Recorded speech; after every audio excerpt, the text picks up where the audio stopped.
So, hi everyone. Today we have a special guest with us. He is John Wright. He is not our first former coach, unfortunately. He is a sports lover from UK and he has loves Indian cricket as well. So, today we are going to discuss with him lots about cricket as well as other things happening in UK. So, John, before we start, tomorrow there is a test match going to start. England versus South Africa. South Africa seems to be injuring its players. So you must be very happy. South Africa looking quite weak in seam department. What's your take? Who are your favorites for tomorrow? Well, I think England will start favourites for this Test series due to the fact that early in the summer we beat New Zealand very comfortably, and then obviously we beat India in that resumed Test match where we levelled the series after beating you in that one match. But we haven't played a lot of red ball cricket since then. We've played a lot of white ball cricket, and we've been pretty. How can I put it? We haven't really performed very well at white ball cricket. You know, India have beaten us, South Africa have beaten us. So to go back to red ball cricket will probably be good for England. But the fact is there hasn't been much domestic cricket, red ball cricket in this country since early July when England beat India. So I think England might be a little bit undercooked. South Africa have had tour matches over here, even though they got beat heavily by the England Lions. I think personally, both teams look very lacking in the batting department. And that's why I think there'll be three results. Both sides look to have very long tails. I mean, Maharaja batting 7 for South Africa seems a little bit too high. And the same with England. If you actually look at England, I mean, we've got two openers that are very out of form, Leeds and especially Crawley. Crawley's got a first half average of less than 30. So I think there'll be results. And I think the way England, the brand of cricket that England played early in the summer, where we're getting 5.5 runs and over, I think the game will move on quite quickly. Even though there's some bad weather forecast in London, I think we might lose maybe half a day or a day. I still think there'll be a result. So one more question on this. Jack Crawley, you mentioned, he's I think when he is in form, he is a brilliant player. But do you think he's just backed on the pure talent thing, or is he the currently best opener available? Because I see, matlab, opening is the slot that England has been struggling not since now. Once Alistair Cook has left, even he was struggling for partners while he was playing. Once Strauss has left. So this is a department where England is struggling now, I think, for quite some time. So what's your take? According to you, which are the two best openers that England should give a proper run? Because they have been changing and chopping it quite frequently. What's your take? Yeah, you're right. Since Alistair Cook retired, the opening spot we've struggled. The likes of Rory Burns, the likes of Keaton Jennings, and the current two incumbents, Alex Lees and Zach Crawley. They don't look like they're going to bat for like 2 or 3 sessions and sort of like preserve their wickets. They look like they're going to be out very, very cheaply. So, I mean, I look back when Joe Root first came into the England side, I don't know whether you remember as a youngster, he opened the batting. So I just think the way Test cricket is at the moment, when you say we're looking for openers, I think we could probably change that around a little bit. I mean, there's Harry Brooks getting a hell of a lot of runs at county level. He got 140 against South Africa for the Lions. I mean, I would try him as an opener because we've had over the last couple of years, we've lost wickets very, very early, England. And Joe Root's been coming into bat at 4 when England have like 10 for 2. So, yeah, it's a difficult one. There aren't, to answer your question, there are not many batters in county cricket that are knocking on the door, opening bats. So if it was me, I'd change it around. I'd put Harry Brook opening and see how that would go. Right. So, Ranjay, any point you want to add? Who are your favorites for tomorrow? South Africa, can they pose the challenge in front of England?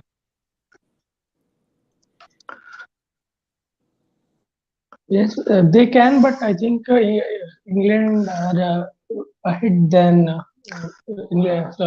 South Africa, because their batting was little struggled in against some England pacers like James Anderson and the new attack Matty Potts. I think Ranjay, your network is slightly, matlab na, voice is echoing. So we got your view. You feel England are slightly ahead. John, I would like to ask, in 2015, England lost to Bangladesh in the quarterfinal game, and post that everything in the country changed about how the white ball cricket will be played. They wickets went flat, ball stopped, white ball stopped swinging, and now England are a real threat in limited overs cricket as well as T20 cricket. In Test cricket, England is doing decent, I will say, but when Ashes come, especially in Australia, they seem to be matlab, lacking somewhere. Either they missed Ben Stokes in the previous series. This series they were outplayed. Matlab, we were. So what do you think is happening? Because England have good seamers, they are lacking a spinner also. So what changes they shall do so they can improve in Test cricket also? Because in ODIs they have really turned it around. I think they are definitely the top three ODI sides as of now, and they are a threat in the coming World Cup also for all the teams. It goes without saying. So what do you think changes shall England do so they can come back in Test cricket also very strongly? Because Anderson and Rod, they are there, but how long they will be there, we don't know.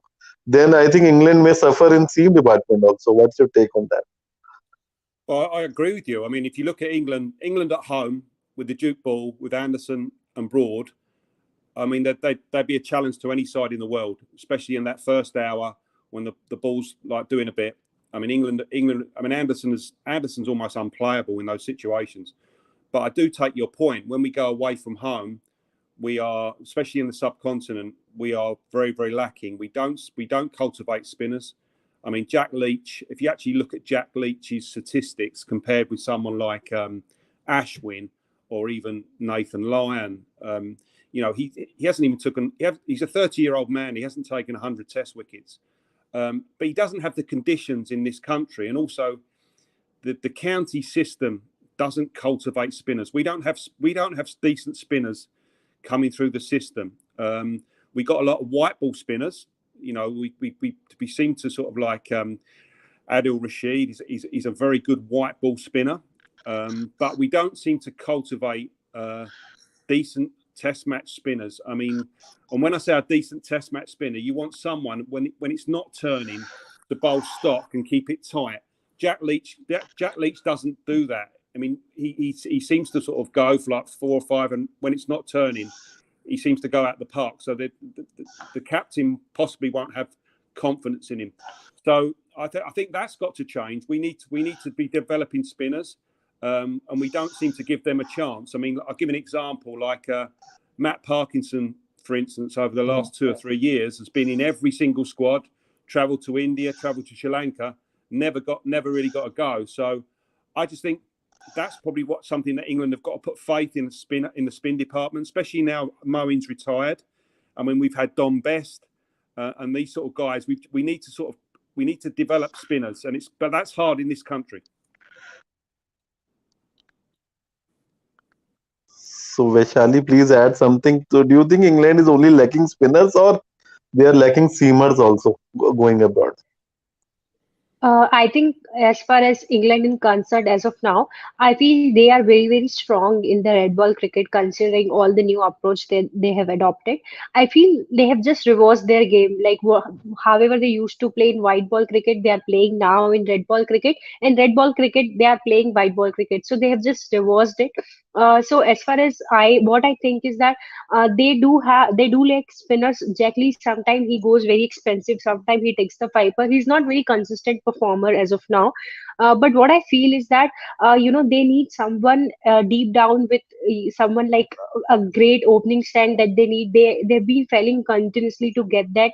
No one is able to give them the partnership that they are looking for. Everything then comes down to Bestro or Root or Stokes, so that becomes difficult for them. So if they get any kind of partnership which is like at least 30-40 runs, at least they get the ball old, so it stops seaming and all of it. So that is where England is lagging a bit. But I think looking at the form that they are going, they must be thinking that they are on the top of the world. They have actually won some great game of cricket where no one would have thought that they will win it.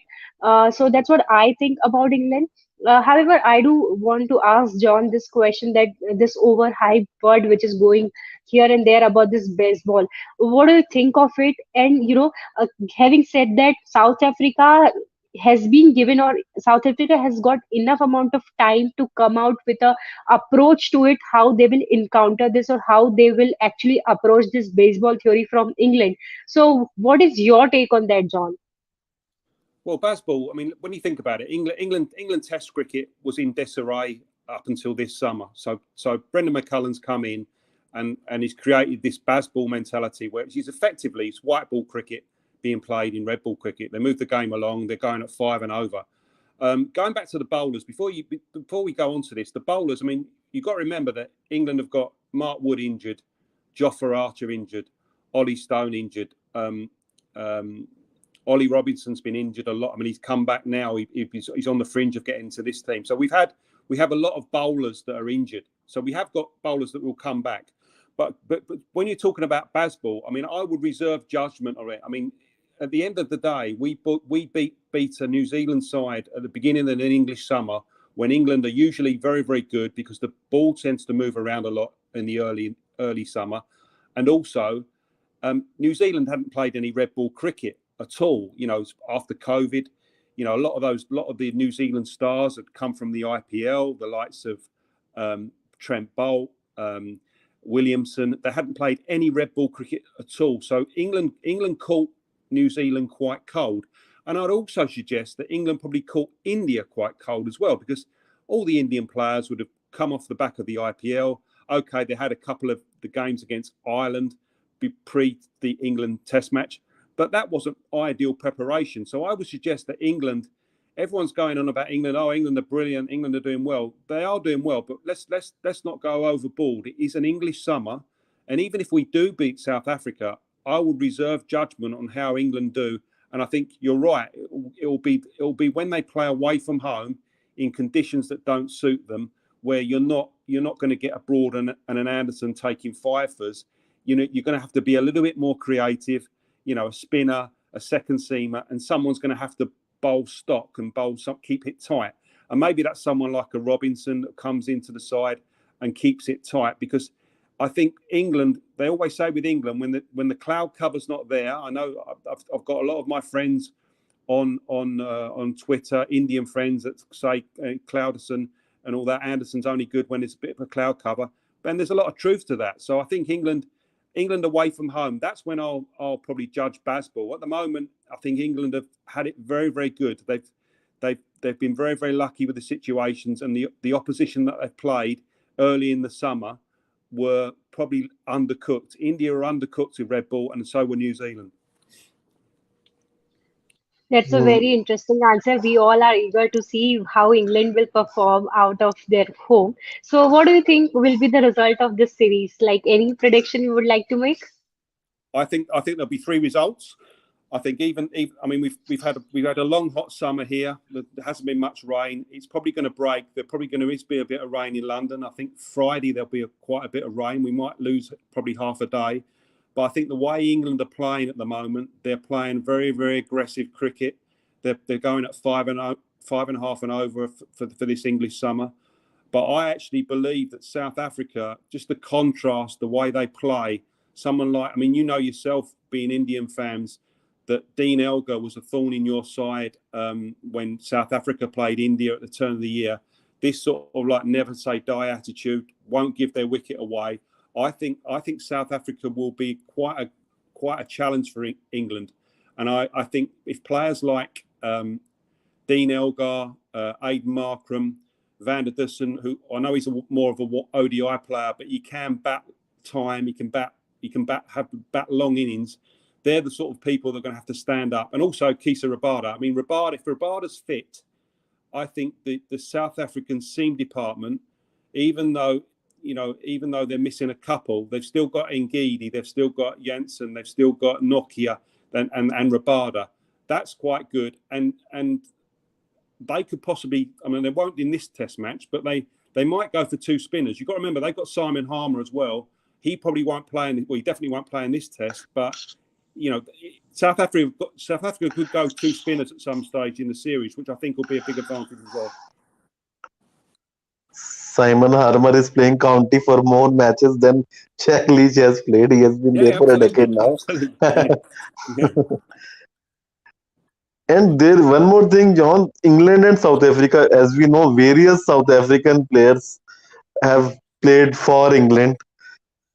Maybe under county system, under Colpack deals, or one of the best, I think, players, Kevin Peterson. I think who can forget? He was the classmate of Graham Smith, and then he ended up playing for England. And he was one of the, I think, legends of the game. He revolutionized how cricket is played. And I think in 2005 Ashes, the way he played in the first test, though first test was lost by England, I think he changed the entire mindset of the English side. Yes, you can win that Ashes, and one of the best Ashes. So, coming to Ashes, John, which has been your favorite Ashes? I am sure you must have seen various Ashes series. Which has been your favorite? Was it the 2005 one or any other? Would you like to recall? Well, the two that stand in my mind are obviously the two that England won. So 2005. That was a great series. The fact that England come from behind to win that series, we seem to have a lot of players performing well at the time. Australia, Warne did perform very, very well, but probably a lot of those players were coming to the end of their career. And I'm quite an old man, so I go back to 1981 with Ian Botham and that series as well, where England come from behind to win that series, and they call it Botham's Ashes 81, where he got 100, and then Bob Willis bowled the sides out at Headingley. So they're the two series that actually stand in my mind. But we have had a lot of drama. I mean, our record in Australia is not very good. I can't remember the last time we won a Test match in Australia. It's a long time ago. I think we won a Test match in Australia about 2011, let alone a series. So our performance away from home in Australia has been very, very poor. The series that I remember is 1 minute we will go to Kapil. When Andrew Strauss captained and won the series, I think that series England played like champions. I think they were getting runs, they were choking them in the bowling department also, and England were just totally outplayed them in that series. Andrew Strauss, Cook, Trott, Peterson, Collingwood, everyone was scoring and scoring heavily at that series. Yeah, so one of the England really taught them a lesson that time. They were experienced side also that time. Yes. So Kapil, I think you wanted to ask something. Sorry, I cut you in between. Hi, John. So, any experience about for India England Test series from recently, like 2007, 2011, and 2021? So, what about your India England series? Memorable memories? England India. Yeah. Oh, well, our record. I only look at our record recently. When we went over there, and the last series the Test match where Root basically carried England, but at the end of the day, the pitches were turning square. So, I haven't got any real fond memories of England in India. England's record in India has been very, very poor over the years, and I think it goes back to what we said at the start of the show. Is that England haven't really cultivated decent spin bowlers since probably Graham Swan. So, when England were number one team in the world, as you said earlier, with Strauss, that team that was captain, we were a good side then, but since then we have struggled. So I think the only way England are going to compete now. I look at India now, and I see so much strength in depth. I think in India could pick two teams in the Test match arena and in the white ball arena. Going back to white ball, I look at India now and I see they could pick two teams that would compete in the World Cup easily, and the strength in depth is just unbelievable. But England haven't got that strength in depth, especially in red ball. The fact that we're talking about Jack Leach. Now Jack Leach is a steady bowler, but we haven't got that depth. The youngsters coming through, so that's what worries me. Yeah, that's incredible. So, in the future, who will be replaced for Stuart Broad and James Anderson? Is it like Oliver Wilson or other? Well, I think we're hoping that Jofra Archer is going to come back. Now, whether he comes back to play, I mean, I think personally, Jofra Archer will probably play IPL. I think he'll end up being a white ball bowler just because he seems to be, when it's difficult now. I think the sport's probably going to split, isn't it? You're not going to have players that are going to play Test cricket and white ball cricket because the white ball cricket there's so much of it, and now the IPL has extended as well. I mean, say if Jofra Archer would have been fit for the Mumbai Indians in the IPL, I mean, do you really think that he would then go straight into a Test series against New Zealand and then play India and then play in this series? I think it's asking a lot. So to answer your question, your Mark Woods, your Ollie Stones, and Jofra Archer. I mean, yeah, I don't see many youngsters coming through. I mean, Potts is good, I think he's come into the side and he's been very, very lucky that he's caught two teams very, very cold. They probably wouldn't have seen much of Matt Potts. Definitely New Zealand didn't. I mean, he got Kane Williamson out probably first ball in both innings, I think. And India wouldn't have seen much of Matt Potts, would they? But I think he'll get found out. I don't see him having anything too unique. I just think that he's a bowler that people haven't seen enough of, and we are in a stats-based game, aren't they? I mean, bowlers do get found out very, very quickly. There's a lot of analytics and stats that are done, and I think Potts will probably it will even out with him, and people will find ways of scoring against him. And I don't envisage him being anything like an Anderson or Broad. Anderson and Broad, that will never happen again. I mean, we won't have bowlers playing to their 40 and 38 or 36, however old Stuart Broad is. That will never ever happen again because I don't think the calendar will allow it. John, I love the team in which, sorry, Mike Atherton was captain, or say when Alex Stewart took over the captaincy. But at that time, if I remember correctly, players have to be bought by ECB from the counties, right? So player have to play county matches a lot, not like this the system you have today, right? So potentially that was perhaps the better side. But because they were, I think they used to play county games a lot, hell of a lot, so they couldn't perform to their peak levels. Central contracts were not in place at that time. Am I right, John? Am I guessing it correctly? No, I think you're right. I mean, I think you're right, and I think the only way this moves forward, and the way I see cricket in the future in this country, not only in this country but globally, is when red ball cricket gets franchised. There's too many counties playing county cricket. The standard we got 18 counties. The standard is very, very low because we play too much cricket. I think the only way it will improve is they'll have franchise cricket in this country where the 100 teams will have red ball teams. There'll be Indian money will support that, like what's happened with the supporting the South African teams, the South African T20 teams. I think that will happen because I think the IPL is not going to go away, is it? It's going to get bigger, and I think that red ball cricket, the only way red ball cricket will continue will be franchised, less matches, but more intense cricket. So I see them having like 8 teams in this country playing a good standard of cricket. It'll be very, very similar to the Sheffield Shield in Australia, and I think you'll get less control of results, and ultimately you'll produce better players. So, John, again, England started T20 cricket back in 2005, I believe, and Right. it was a great success. So, do you think now they have brought 100 also, similar concept, but still a new game to 100 balls only? So, do you think that was required? Were the stands were empty or something like that, or why do you think this development took place? Because when T20 started, it was very clear that Pro 40, which was happening, it was interest was lacking. People were not coming to see, so they started with T20, and it just took off. But why do you think 100 was started? Matlab, what is the core point according to you that? I think but the hundred. because only Yeah, sorry. The reason the 100 started, I think it's women's cricket. It's a new generation. It's on free to air over here, so it's not subscription TV.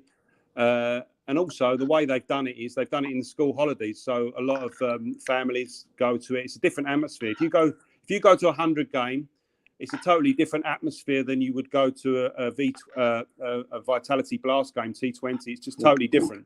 And the fact they have the women games before, it's a great spectacle, and a lot of girls are getting into the sport.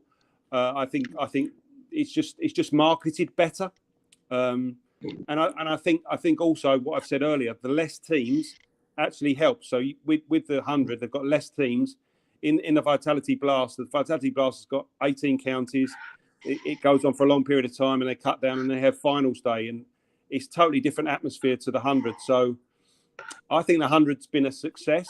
Not a lot of people, not everyone's cup of tea, but I actually think definitely for the progression of the women's game, I think the 100 will end up being a very, very successful tournament. Sally ma'am, your turn. Yeah, as I'm Indian cricket fan, we are India cricket fan. I am bound to ask this question to you. So when you see in England versus India Test match or any sort of game, whom do you see or whom are you most excited to watch when these two teams play each other? What individuals you're talking about? Yeah. Well, as I say, I mean, I'm a lover of cricket. I mean, I'm English, obviously, but I like cricket. So, when I see someone coming through, or it's all about the ability. I mean, I watch Jasprit Bumrah bowl, and I just think the guy's unbelievable. And I see Sky, and him hitting the ball like 360, and it's just that. There's so much talent in Indian cricket, and a lot of that talent has been cultivated by the IPL. And the reason it's been cultivated by the IPL, because the IPL is such a high standard. They've got the best players in the world, and you're only going to get better players internationally if you're playing against the best players in the world. And you see some of those Indian players that have won the under-19s for India, and they've gone on like your Shubman Gills. I mean, the Indian is a conveyor belt of talent that's been produced by the under-19 squads and the IPL, and that's been the cultivation of that.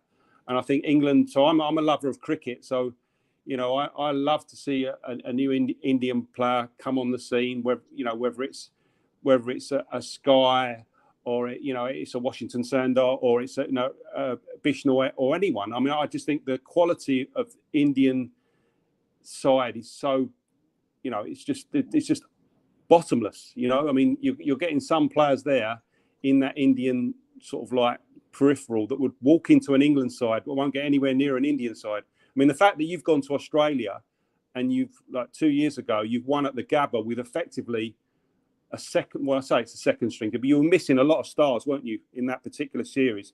Just shows the depth of Indian cricket at the moment. And that's the worry for me. I think the depth in Indian cricket far outstrips any other nation. I mean, I look at England and I don't see we've got the depth, but I look at the other nations. I see South Africa. I mean, South Africa seems to have a lot of white ball depth at the moment, but not the depth in red ball. They lose one or two players like Kisa Rabada. And all of a sudden you're looking at the attack and you're saying, well, okay, who's going to carry the attack?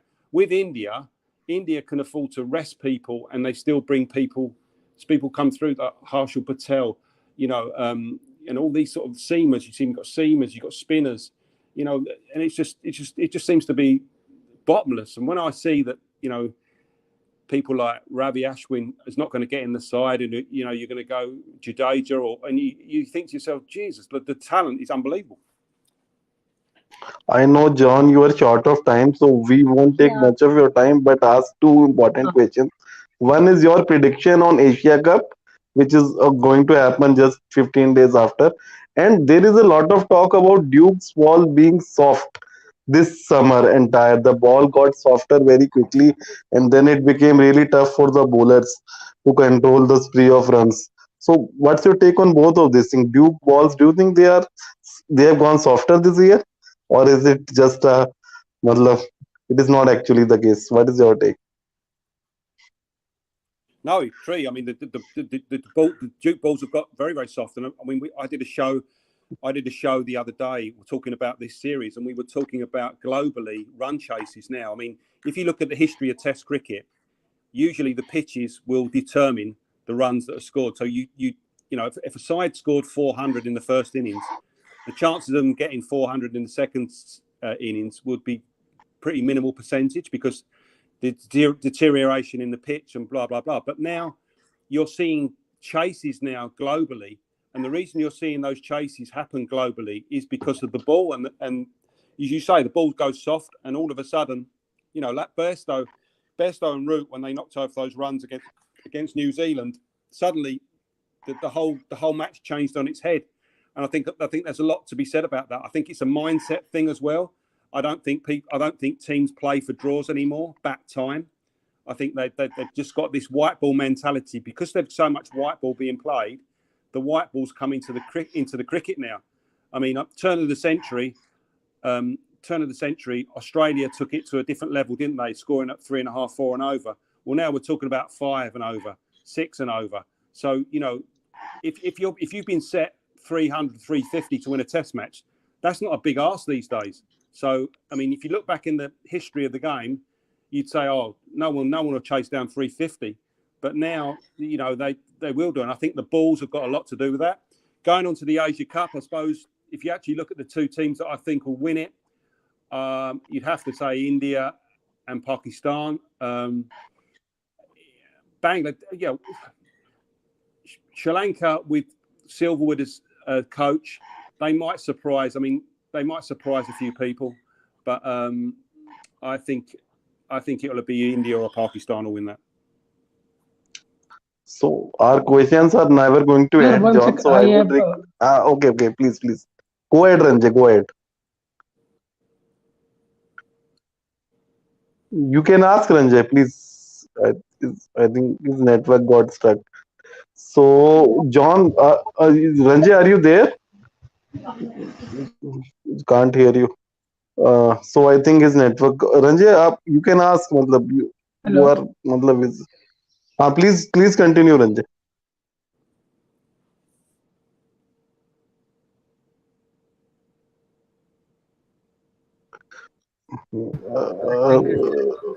Ranjay, you were asking something. I think Ranjay was about to ask something, but I think Kapil, please ask. You were telling something, no? So, John, my next question is if Jasprit Bumrah will, yeah, Ranjit, if Jasprit Bumrah rolled out of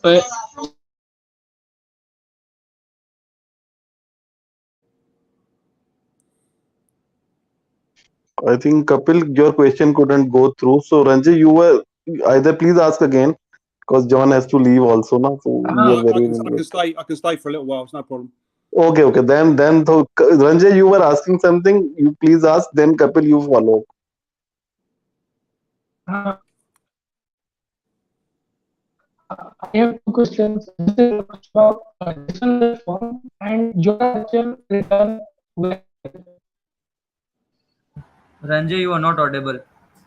Ranjay, maybe probably you can put in your question in the chat box and we'll see from there if that helps. Kapil, you please go through now. You were asking something. No, you were on mute that time. So, John, some sources news that Jasprit Bumrah will doubtful for play for T20 World Cup. So, which players can fill the Jasprit Bumrah's place in T20 World Cup? If he will not fully fit and sure, we wish Jasprit Bumrah will fit. So, which can fill the Jasprit Bumrah's place in the T20 World Cup? Mohammad Sami or like Mohammad Siraj? Sorry, I didn't get that question. I didn't hear that. Sorry. I will explain. I will explain. So basically, his saying was that Jasprit Bumrah is currently unfit. There can be a probability that he may miss World Cup also. I'm sure you must be loving it while hearing. But what he was asking, what do you think can be the suitable replacement in case Jasprit Bumrah is not available? Do you think which bowler, according to you, shall take his place in case he is not available in World Cup in Australia? Bumrah. Who will play instead of Bumrah? Who will play instead of Bumrah?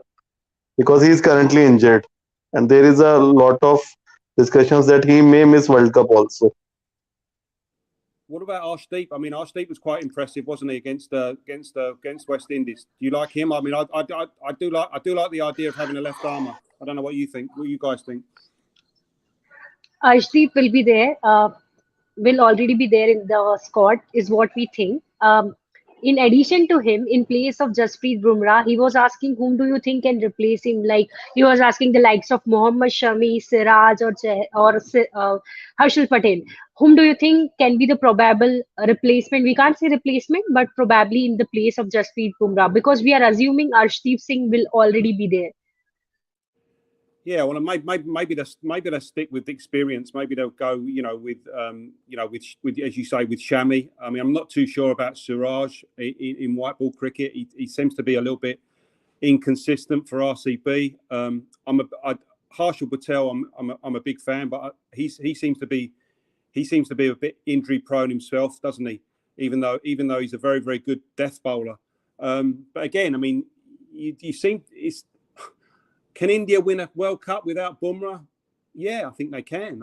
I do think they can. I think you've got to remember in Australia, the big grounds in Australia, the spinners are going to come into play quite a bit, and because of the big grounds, it's not going to turn square like in the subcontinent. But I just think, I think the variety of attack and how you utilise your slow bowlers will be key.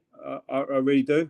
So I mean, I think India can win definitely win a World Cup without Bumrah, even though he's obviously a key player. But when you've got people like, as you say, like Shami, Arshdeep, you seem to have got a lot of quality seamers. As I say, I think they've got a bit of a luxury, India. I mean, as you say, there's some players there are going to be disappointed not getting into the squad, I would imagine. That's right. We all of us cumulatively wish that Jasprit Bumrah returns back before the T20 World Cup. We do not want to miss him. Definitely, he's one of our key players. And meanwhile, Ranjay was trying to ask you this question. He was asking, what do you think of Jason Roy's current form, and what do you think Jofra Archer can return to the squad? And I will add one more question, John bro. Jason. I will add one more question. Can Alex Hill replace him, because there is no Morgan in the team? Yeah, it's good. Yeah, it's great. I know where you're coming from there. I think personally, I'm a big fan of Alex Hales, but I think he's had his time. I think England have got a lot of. I mean, Roy's a lucky boy, really. I mean, Roy. They see England are doing what they're doing with Crawley, with Roy in white ball. They're giving him as much time to get form, and he's woefully out of form. He hasn't got any runs for the overall Invincibles. He's got duck, and not. He seems to be just totally out of form at the moment. But I think England will probably stick with him. But I mean, I'm a big fan of Will Smeed. I think Smeed's a great up and coming player. He got big runs in the Pakistan Super League, and also he's getting runs in the 100. I think he could definitely back at the top of the order. And also, I think Phil Salt is another one that could definitely bat at the top of the order, and even James Vince. I mean, the two England white ball batters that probably bat like red ball players, but are probably James Vince and Dawid Malan. And Dawid Malan is I think he'll be key to England in the World Cup, and he could open as well. I know we bat him at 3 at the moment, but he could open the innings as well. So I wouldn't be too worried about Jason Roy. The only thing that disappoints me about Jason Roy is that the England hierarchy are sort of stuck with him. When we were playing those ODI, those T20 games, when we played India and we were playing, and South Africa, they seem to stick with Roy and sort of desperate for Roy to get back into form. which I didn't get. I would rather have given Smeed a go, given Phil Salt a go, or even James Vince at the top of the order. But we didn't. They stuck with Roy. They're desperate for Roy to get some sort of form. I think it's just something that they obviously feel as though he's key to it. But I mean, I'm not too sure. I mean, we got enough batting there. The likes of when you've got Bairstow and you've got Butler, and Livingston as well. There's so much six hitting power to in that squad. But you need someone that's probably going to play a sensible innings, like what Morgan would have done back in the day. I mean, I think someone like Dawid Malan or even James Vince can play that role with someone who can bat time and hold an end up. But I think Alex Hales, although I'm a very, very big Alex Hales fan, he's a bit of a bad boy.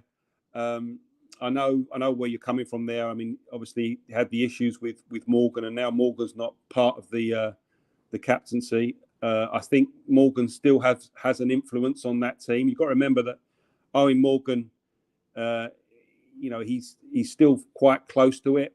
He'll know, although it's white ball and red ball. Baz McCullum's one of his best mates. They would have played at Kolkata Knight Riders together. And I think Morgan will still have an influence in that. And I think if England were to revert to Alex Hales now, I think that'll be a detriment on the young talent coming through. So I'd rather them go with someone like Will Smeed.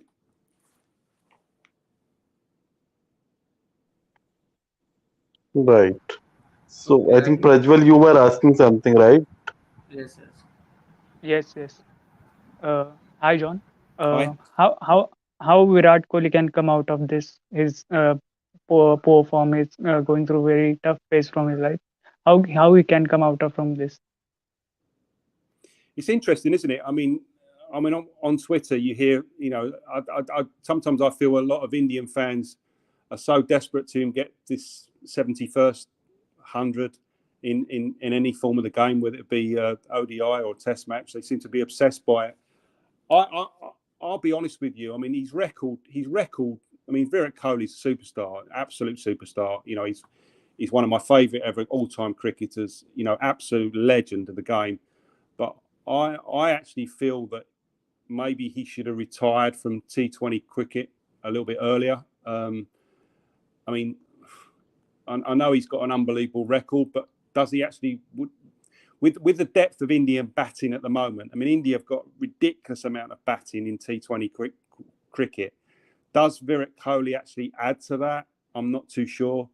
When we look back and I think was it 2014 when he, like Butler got all those runs in the IPL, and you look back and you think, how did Virat Kohli get 900 runs in an IPL season? You think to yourself, God, this guy must have been some player, and obviously he was. I just don't think he's that player anymore. I'd rather him just stick to one format, maybe retire from white ball cricket altogether and just play Test cricket. I don't know what you guys think. The reason I say that is because India just seems to have so much talent coming through, and he might be holding someone back. But I would imagine he's going to retire after Australia, and I imagine he'll probably go for the ODI World Cup that I believe is in India in 2020, and he'll probably retire after that. I just think he might be staying on a bit too long. I don't know what you guys think, because it's not. I'm not saying I don't think he'd be the difference between in India winning the competition, however big a legend he is. I don't know what you guys think. Yeah, my view is very straight on this. I think he made a big mistake by opting out of ODI series in West Indies as well as ODI series in Zimbabwe. Because if you are out of form, you will going to be in form while playing cricket. By staying out of it, I don't know how will you come to form. So my view is that he should have played more games. I think runs can only come when he plays. So I was on personal front, I was slightly disappointed that he opted out of those series. Well, he has nothing to prove to anyone, but I think a player in himself should also consider. Matlab, na, he is, if he plays like this for 6 more months, he will be a burden on the side. Matlab, so he has to realize this is. I think he has realized it already, but I still think he should have played games more. I think he's taking off too often, according to me. If he wanted to rest, he should have rested in IPL, according to me, but not in international games. where he is representing the nation. So that's my take on it. He's a very good player. I am sure he will be back in form in Asia Cup. I hope he does, because I think in games of when you represent India are not the ones we shall not be opting to play, especially when you are not in touch. So that's my take on it. So Vaishali was about to ask something, so I hand over to her now. Yeah, I wanted to ask one question, which is regarding women's cricket. I'm not sure how much do you follow it, but how do you think it's going to get developed in the coming years, and especially about women's IPL that is the hot topic around the women's game as of now. What do you think of that, and how do you see England's contribution in the recently concluded Commonwealth Games? Where did they lay? Yeah, I mean, as I say, I think women's cricket over the last 5 or 6 years has come on leaps and bounds. I mean, the quality of especially the batting and the spin bowling it's been phenomenal. England, I mean, I watched the England series against South Africa, and they're getting 200, they're getting big scores, and it's not just the fact that they bring the boundary in. The standard of girls' cricket has gone through the roof, and I would have loved to have seen India win the Commonwealth Games, because I think it would have been a massive fillip to Indian women's cricket. I mean, India at the moment, if you had to rank the sides, India would probably rank about fourth or fifth in the world in white ball cricket. But if they'd have won that Commonwealth Games, if they've actually beaten Australia when they should have done, really. I mean, Australia, they had Australia on the ropes, didn't they, in that final? They should have beaten Australia. I think that would have been great for the game, because I think it would have just escalated the need for a women's IPL, and I think a women's IPL will be fantastic for the game. And I think I can see women's cricket eventually being like tennis. When everyone says about, I mean, the correlation is in this country is our women's football team have just won the European Championship, and everyone says, "Oh yeah, but it's not like the Premier League. The Premier League guys are earning 100,000, 200,000 a week, and the top women players are only earning 20,000 a week." But you got to look at tennis. Tennis now that the Wimbledon prize money is on parity, and I think the women's game's got a lot more scope to close the gap between ability. I mean, you see some of these players now.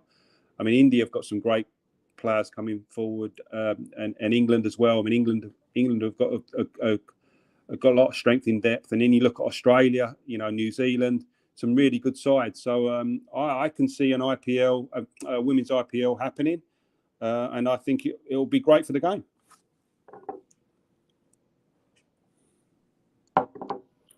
Absolutely agree with you on this. So, John, before we conclude the show, how do you felt? We would love to know. We felt really good speaking with you, understanding your views about the game in total. You are a true sports lover and cricket lover, especially. You gave us your insights. So, how do you felt coming over here? And we would like to continue this collaboration with you Oh, whenever you listen, find time. Yeah, listen. I love talking cricket to people, especially people that know the game. And you guys obviously do know the game, and I think it's just a great thing to learn. Learn different. I mean, I pick up a lot on Twitter, and I read a lot, and I like people's understandings of the game and how the game's developed. And I think it's brilliant, and I think. I know cricket is like a religion in India, and I get it, and I just think it's just brilliant, and I like speaking with like-minded people, and I'd love to carry on doing this. It's fantastic. Thank you, brother, for coming to our channel. Anything you want to Yeah, say thanks. to our viewer? Okay, Vaishali, continue.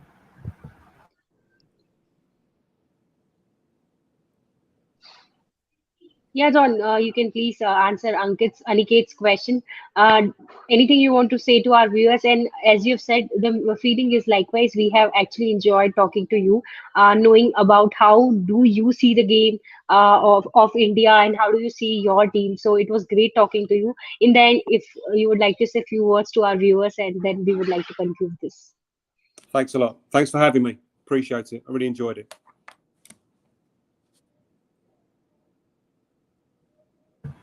Thank you everyone who has joined. Good night.